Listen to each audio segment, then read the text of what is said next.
one generation changes all previous and future generations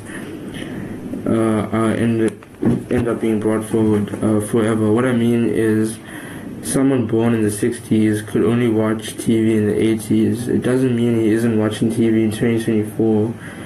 Some will stop and some won't. You know that what isn't being accounted for is his digital adoption, that process, its own nexus, his equal and opposite effect, the coin toss. Similar patterns mean overlap means concavity. Basically, because we do totally random things that should in no way cause to relate to each other in any way, the acts of us are so random and the number of us is so random, we can create predictable patterns. It's cool and scary. Anyway,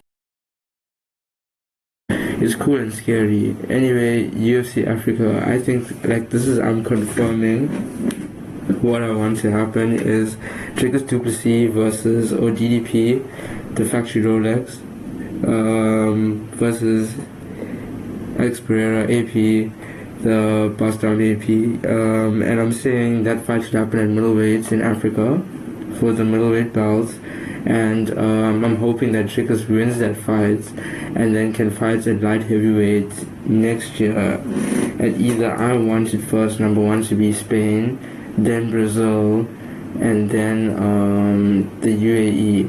But that could easily change to the UAE, Spain, and then Brazil. So just let me know about that. Cool, man. This is interesting. I'm saying, like, if Ilya smashes absolutely to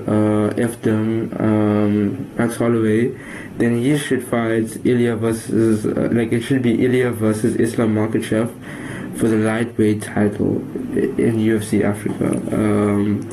My extremely unlikely co-main is John Jones versus Stipe Miocic. But what I think would be a cool co-main event is Khamzat versus McGregor at welterweights. Winner to fight either. I'm saying if Khamzat wins, he should fight Dricus in the UAE, or if McGregor wins, he should fight Islam for the lightweight title in the UAE, or even, dare I say, Ilia Topuria in Spain for the lightweight title. Oh my word!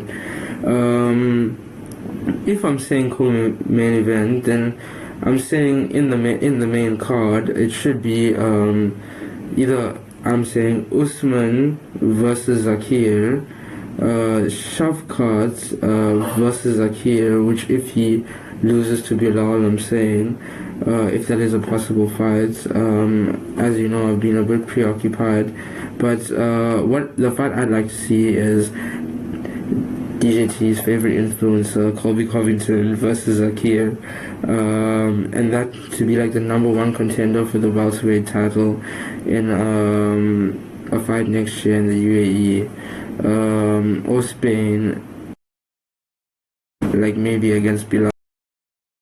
So as provide education on Islam. Zakir is highly marketable due to his life story, interest in hobbies, support structures, and core viewer base, tactical firearm knowledge, philosophy, and wisdom of the mind, which is an understated advantage. He's a BJJ black belt, trained in Thailand and the US, with some high-level people, I might add. Are we saying he needs to move up to middleweight like Yoel Romero? Not yet. I think he might even need a convincing title defense in the EFC first. I don't know. My favorite picks are obviously Covington versus Barat, just for the chubs, but also for myself.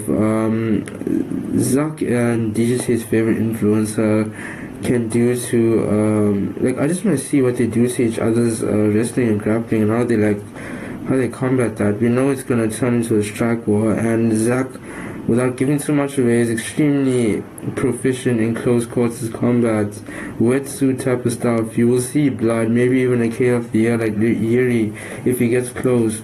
His footwork and range control, his Iron Dome is mad. Number 2, it's Usman, and 3, Shavkat.